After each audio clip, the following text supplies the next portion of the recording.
She wasn't born into royalty. She didn't come with riches, armies, or power. Just an orphan, raised in exile. A foreign girl living under the rule of the world's most powerful empire.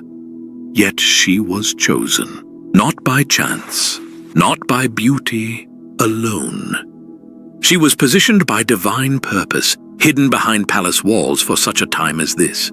But while kings drank from golden cups and nobles plotted in secret, a quiet battle was brewing, one that wouldn't be fought with swords or chariots, but with fasting, faith, and the bravery to speak when silence could mean death. Her name was Esther, and this isn't just the story of a queen.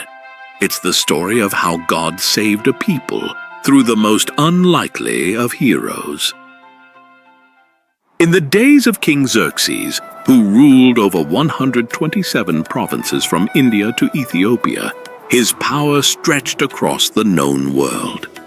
From his throne in Susa, he reigned with absolute authority. To display his greatness, Xerxes held a lavish feast for 180 days, inviting nobles, princes, and military leaders from across the empire. Gold goblets and royal wine flowed freely.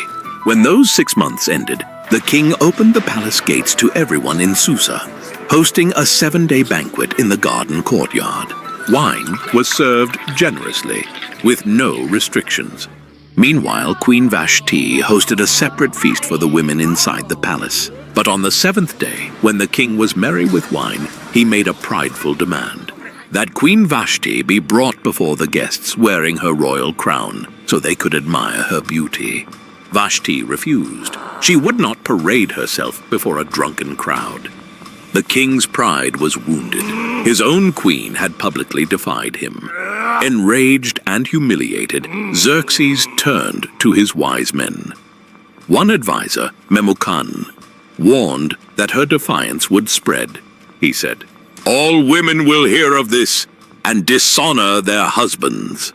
They urged the king to remove Vashti and issue a decree throughout the empire that every man should rule his own household. The king agreed. A royal edict was sent to every province in every language, and Queen Vashti was dethroned. But little did they know, God's unseen hand had just begun to move. As time passed, King Xerxes' anger faded, and he began to reflect on Queen Vashti, her beauty, her bold defiance, and the decree that banished her. Though the law could not be undone, her absence lingered. Sensing the king's mood, his advisors proposed a solution. Let beautiful young virgins be brought from every province. After beauty treatments, the king can choose a new queen to replace Vashti. The king agreed. Messengers were sent across all 127 provinces, and young women were gathered from every corner of the empire, from India to Ethiopia. Among them was Hadassah, known by her Persian name Esther, a young Jewish orphan raised by her cousin Mordecai, a Jew living in Susa. He had taught her to fear God and keep her identity hidden in a foreign land. Esther was taken to the palace and placed under Haggai, the keeper of the women. Immediately, she stood out, not by demanding luxury, but through humility and grace. God gave her favor in everyone's eyes, especially Haggai's. For 12 months, Esther, like all the women, was prepared for her one appearance before the king. When her time came, she entered the king's presence with quiet dignity and strength. And when Xerxes saw her, he was captivated. The king loved Esther more than all the other women. She won his favor, and he placed the royal crown on her head, making her queen in place of Vashti. A royal banquet was held in her honor, a holiday was proclaimed, and gifts were sent across the empire. But no one knew she was a Jew. No one knew God had just placed his servant in the palace, not to be served, but to stand in the gap for his people. Esther continued to live quietly in the king's house, still following the instructions of Mordecai, just as she had when he raised her as a child. Mordecai, meanwhile, spent his days at the king's gate. a place where the city's business was conducted and where royal officials and servants gathered. Though he was no nobleman, God had placed him there with purpose. One day, as Mordecai sat in his usual place, he overheard something chilling. Two of the king's eunuchs, Bigthan and Teresh, who guarded the entrance to the palace, were speaking in hushed, angry tones. Their voices low but full of resentment, they plotted to assassinate King Xerxes. What they intended was treason, the murder of the most powerful man in the world. Mordecai didn't hesitate. He sent word immediately to Queen Esther, who now had direct access to the king. Esther relayed the warning to Xerxes, clearly stating that the information came from Mordecai. An investigation was launched. The matter was examined thoroughly, and the truth was uncovered. The two guards were guilty. They had indeed conspired against the king. And by Persian law, the punishment for such betrayal was swift and brutal. They were hanged on the gallows. The king's life was spared, but the moment passed without fanfare. Mordecai's role in exposing the plot was recorded in the Book of the Chronicles, a royal record of significant events kept in the king's presence. But strangely, no reward was given, no public honor, no recognition, no title, just a name in a book, quietly inked into the records of the empire. By the way, if you find any of these videos interesting or enjoyable, please consider subscribing. These take a long time to make, and it really helps out. After some time, King Xerxes promoted Haman the Agagite to the highest rank among his officials. All were ordered to bow to him, but Mordecai refused. Day after day, Haman saw his defiance and burned with anger. When he learned that Mordecai was a Jew, Haman's hatred grew deeper. He didn't just want to punish Mordecai, he wanted to destroy all Jews throughout the empire. Haman cast lots, Purim, to choose the day. Then he approached the king with deceitful words. There is a certain people scattered through your provinces. They live differently and don't follow your laws. It's not in your interest to tolerate them. The king agreed, giving Haman his signet ring. A royal decree was sent to all 127 provinces. On the 13th day of the 12th month, every Jew, young and old, was to be killed. As the couriers spread the message, Susa fell into confusion. Mourning broke out among the Jews. When Mordecai learned of the decree, he tore his clothes, put on sackcloth and ashes, and wept bitterly in the streets of Susa. Across the empire, Jews fasted, mourned, and cried out as their destruction had been sealed. When Esther heard Mordecai was in mourning, she sent a messenger to him to find out why. Through the messenger, Mordecai urged her to go before the king and plead for her people. But Esther was afraid. She replied, "No one may approach the king without being summoned. The penalty is death, unless he holds out the golden scepter. And I haven't been called for 30 days. Mordecai's answer to the messenger was bold. Do not think you will escape in the palace. If you stay silent, deliverance will come from somewhere else, but you and your family will perish. And who knows?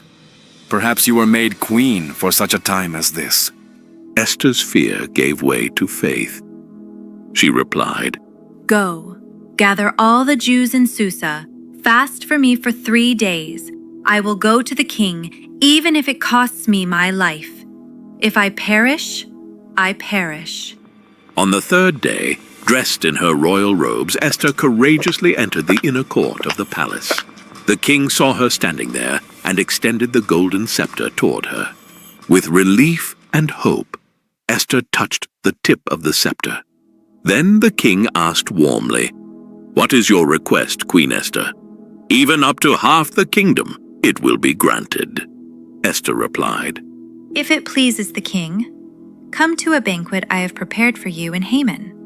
The king smiled, intrigued by her invitation, and readily agreed. And both he and Haman attended Esther's banquet. Yet, throughout the meal, Esther did not speak of her petition.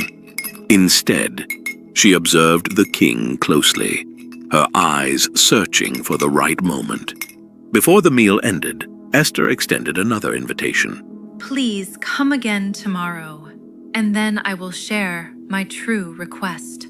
The king's interest deepened, and Haman's curiosity grew, both eager and uncertain about what Esther's plea might be.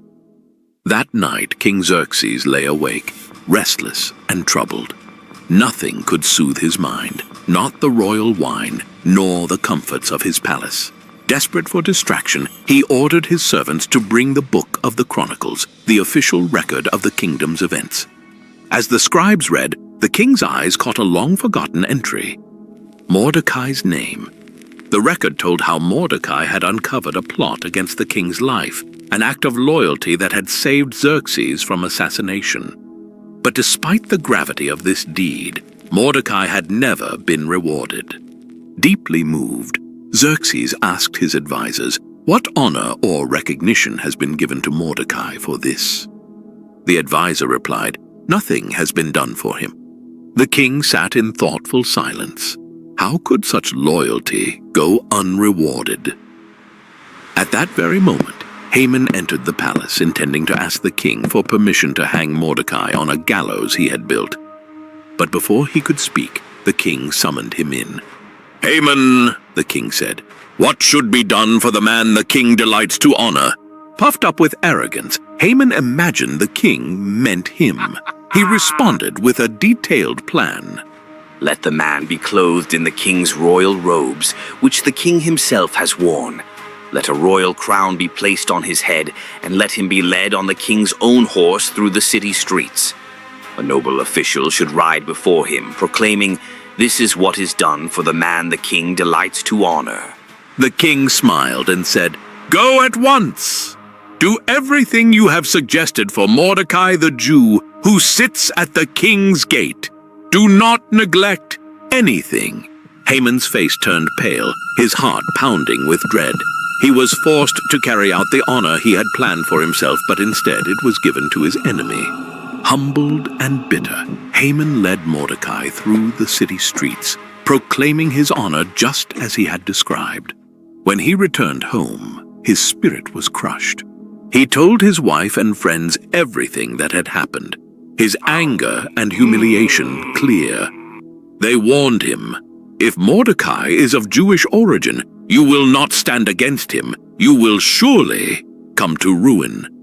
And so Haman's plot to destroy the Jews grew darker, but his pride had already been wounded by the king's unexpected favor toward Mordecai. At the second banquet Esther had prepared, the king and Haman took their seats once again beside the queen. King Xerxes looked at her intently and asked once more, "What is your request, Queen Esther? Speak, for your wish shall be granted, even to half the kingdom." With courage and conviction, Esther spoke her heart. If I have found favor in your sight, O king, and if it pleases you, grant me my life. This is my petition, and spare my people. This is my request. The king's expression shifted, a flash of shock crossing his face.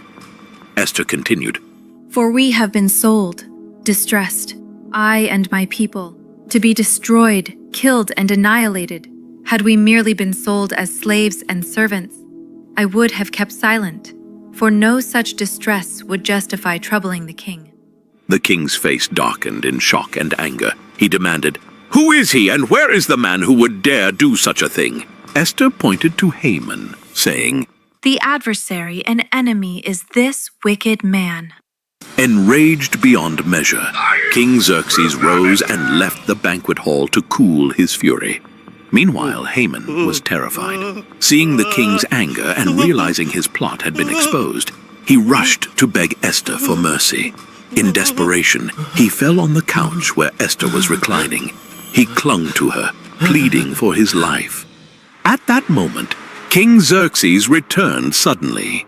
He saw Haman clinging to Esther and shouted, "Will he even assault the queen while I am in the house?"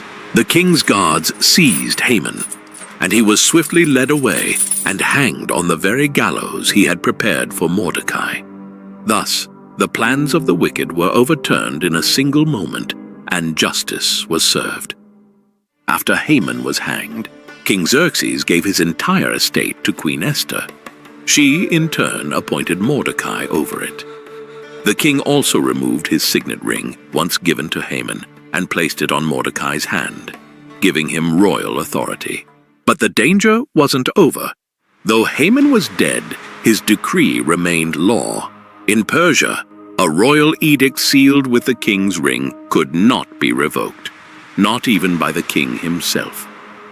The day of destruction against the Jews still loomed on the calendar, the 13th day of the 12th month. So Esther once again approached the king. This time not for her life, but for the life of her people. How can I bear to see disaster fall on my people? She pleaded. King Xerxes granted permission for a new decree to be written, one that would counter the first. Mordecai quickly summoned the royal scribes and wrote in the king's name, "The Jews in every city have the right to assemble and defend themselves. They may destroy anyone who attacks them and take their enemies' goods if needed." This decree was sent out swiftly to all 127 provinces in every language, sealed with the king's ring. As it spread, hope was revived. Where there had been mourning, now there was light and gladness. On the appointed day, the Jews stood united across the empire. With royal protection and newfound courage, they rose up and defeated their enemies. In Susa, 800 attackers were struck down, including Haman's 10 sons, notorious men who had stood by their father's wicked plans, who were later hanged at Esther's request. Esther also asked for one more day of defense in Susa, and the king granted it. Across the empire, 75,000 enemies were defeated. Yet again, the Jews took no plunder. Their fight was for survival, not gain. It was not a day of greed. It was a day of justice. When the battle was over, the people rested, and what began as a day of dread became a day of victory and celebration. To remember their deliverance, the Jews established a yearly celebration called Purim, named after the lots Haman had cast to plan their destruction, now a symbol of God's reversal.